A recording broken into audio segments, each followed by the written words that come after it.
नमस्कार. प्रेमलास रेसिपीमध्ये तुमचं सर्वांचं खूप खूप खूप स्वागत.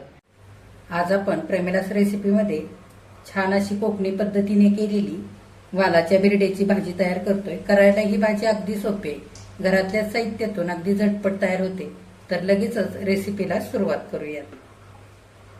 आता वालाचं बिरडं करण्यासाठी एक छोटी वाटी भरून वाल रात्रभर पाण्यामध्ये भिजत ठेवले. सकाळी उपसून सुती कापडामध्ये 7 ते 8 तासांकरता कोंब येण्यासाठी बांधून ठेवले. हलके हलके या वालाला कोंब आलेले. आता आपल्याला साल काढून घ्यायची ह्या वालाची भाजी करण्यासाठी. तर थोडंसं मी पाणी घातलेलं आहे वालामध्ये. पाणी घातलं की वालाची साल अगदी सहज निघते. त्याच्यासाठी आता आपण सगळी साल अशी ह्या पद्धतीने काढून घेऊया. हे बघा, अशी साल निघते.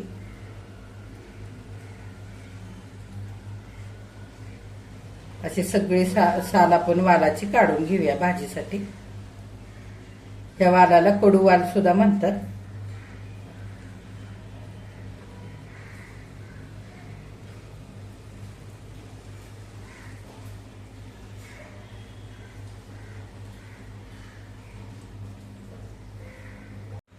आता इथं वालाची सगळी साल काढून झालेली आहे. भाजी मार्केटमध्ये सुद्धा जिथे भिजवलेले कडधान्य मिळतात त्यांच्याकडे असे भिजवलेले वाल मिळतात. ते आणून सुद्धा ही भाजी तुम्ही करू शकता. आणि एक बटाटा मी असा साल काढून मोठ्या मोठ्या फोडी करून घेतल्यात आणि पाण्यामध्ये ठेवलेले आहेत. ह्या सुद्धा आपल्याला या भाजीमध्ये घालायचे आहेत. आता भाजीसाठी मसाला तयार करायचा आहे. तर इथं कढई ठेवली मसाला भाजण्यासाठी. 1 चमचाभर तेल घालूया. आता तेल गरम झालंय. 2 मध्यम आकाराचे कांदे उभे चिरून घेतले, ते तेलावरती घालूया. कांदा चांगला तेलावरती भाजून घ्यायचा.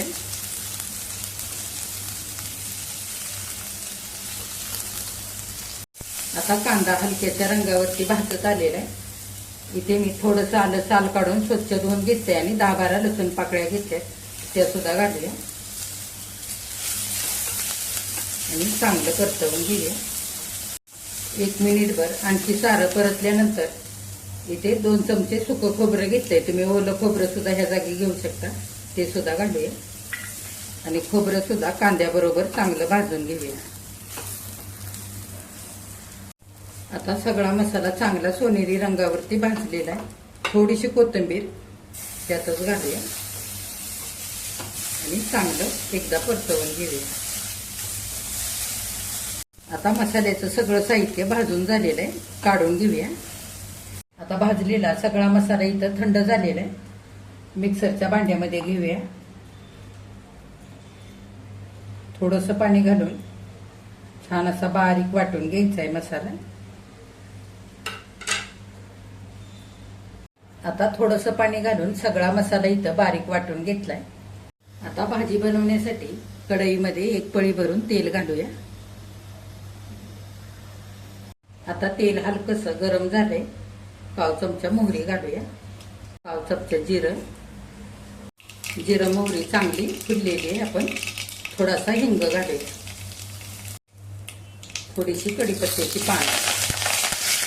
आता इथं 2 मध्यम आकाराचे कांदे बारीक असे चॉप करून घेतले, ते घालूया. आता कांदा चांगला सोनेरी रंगावरती परतवून घ्यायचा फोडणीवर. जर तुम्ही ही भाजी उपवास सोडण्यासाठी किंवा देवाच्या नैवेद्यासाठी बनवत असाल तर कांदा लसूण इथे नाही वापरला ना तरी सुद्धा चालेल, छान होते तरी सुद्धा भाजी. आता कांदा हलक्याच्या सोनेरी रंगावरती चांगला परतवून घेतलाय. आता इथं 1 मध्यम आकाराचं पिकलेलं टोमॅटोचं बारीक चॉप करून घेतलंय, ते घालूया आणि चांगलं तेलावरती परतवून घेऊया. चांगलं मऊ होईपर्यंत परतवून घ्यायचं. आता 1 मिनिटभर कांदा आणि टोमॅटो परत एकदा चांगलं परतवून घेतलंय. टोमॅटो चांगलं मऊ झालेलं आहे. आता 1/4 चमच्याला कमी हळद घालूया. जिरं पावडर 1/4 चमचा आणि धने पावडर 1/4 चमचा घालूया. सगळं चांगलं मिसळून घेऊया.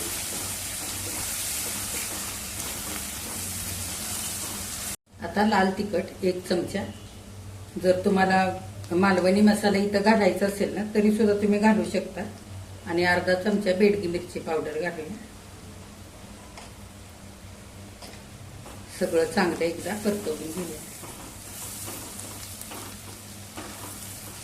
आता थोडीशी वरून कोथिंबीर घालूया. वाटून घेतलेला सगळा मसाला घालूया. आता वाटून घेतलेला सगळा मसाला घातल्यानंतर सगळं वाटण आपल्याला चांगलं परतवून घ्यायचंय.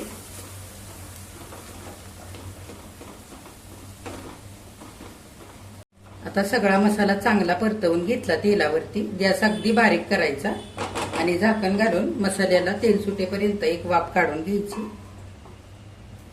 आता 1 मिनिटभर झालेला आहे. झाकण उघडून बघूया. हे बघा, छान मसाल्याला तेल सुटलेलं आहे.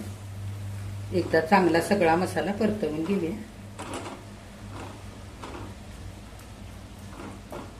आता सगळ्यात आधी मसाल्यामध्ये आपल्याला बटाट्याच्या फोडी घालायच्या आणि चांगल्या परतवून घ्यायच्यात मसाल्यामध्ये.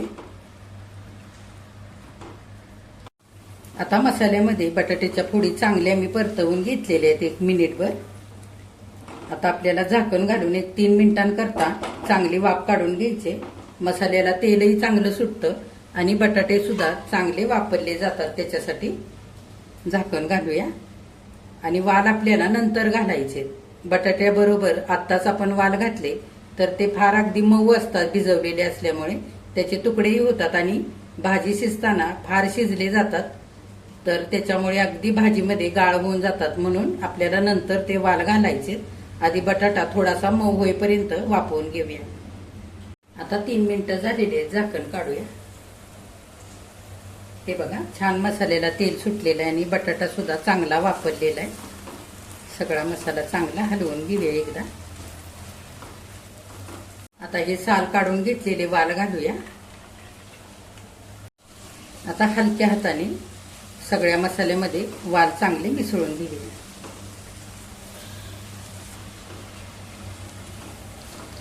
वाल चांगले मसाल्यामध्ये मिसळून झालेले. पाणी घालूया. मिक्सरच्या भांड्यामध्ये थोडंसं कोमट पाणी घातलेलं आहे, ते आधी घालूया. आणि किती भाजी तुम्हाला पातळ करायची त्या अंदाजाने तुम्ही इथे पाणी घाला. आता माझ्या अंदाजाने मी इथे पाणी घालून घेते. पाणी घातल्यानंतर सगळी भाजी एकदा हलवून घ्यायची चांगली. आता माझ्या अंदाजाने हलकंसं गरम केलेलं पाणी मी इथं घातलेलं आहे. हलकंसं गरमच पाणी घालायचं म्हणजे तरी छान येते आणि चवीला भाजी सुद्धा चांगली लागते. फार उकळलेलं किंवा कडकडीत गरम झालेलं पाणी आपल्याला इथं वापरायचं नाही. असं जर पाणी घातलं भाजीमध्ये तर आपले वाल जास्त शिजले जातात. खूप शिजून भाजीमध्ये गाळ होतात. त्याच्यासाठी आता इथं मी 2 आमसुलाचे तुकडे घेतलेले आहेत आणि थोडासा गुळ घेतलेला आहे. असे जर आमसुलाचे तुकडे तुमच्याकडे नसतील आणि कोकम आगळ असेल तुमच्याकडे तर एखादा चमचा कोकम आगळ सुद्धा तुम्ही घालू शकता. ह्याच्याने भाजी चवीला छान होते. आणि नसेलच काही तर नुसता गुळ जरी इथे घातला ना तरीही चालेल. आता चवीनुसार वरून मीठ घालूया. आता मीठ घातल्यानंतर सगळी भाजी चांगली एकदा हलवून घ्यायची आणि उकळी येऊ द्यायची. आता भाजीला चांगली उकळी आलेली. भाजी एकदा चांगली हलवून घ्यायची आणि गॅस अगदी बारीक करून आपल्याला ही भाजी 15 मिनिटं शिजवून घ्यायची. झाकण घालून 6 ते 7 मिनिटं शिजवायची आणि बिना झाकणाची 6-7 मिनिटं शिजवायची म्हणजे वाल आपले अगदी शिजून गाळ होत नाही त्याच्यासाठी. आता 15 मिनिटं झालेली आहेत. भाजी मस्त अशी शिजलेली आहे. थोडीशी आटलेली सुद्धा आहे. बटाटे सुद्धा छान मऊसूद असे शिजलेले आहेत. हे बघा.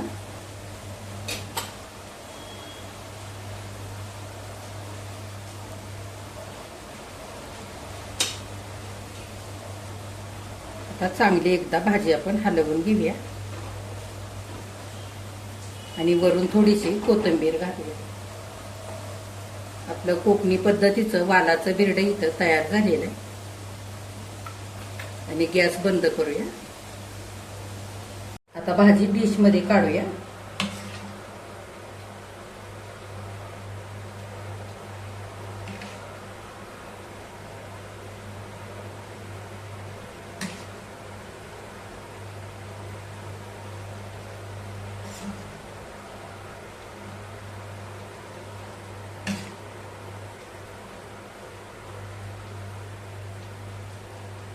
बघा, गरमागरम वालाचं बिरड इथे करून तयार झालेलं आहे खाण्यासाठी.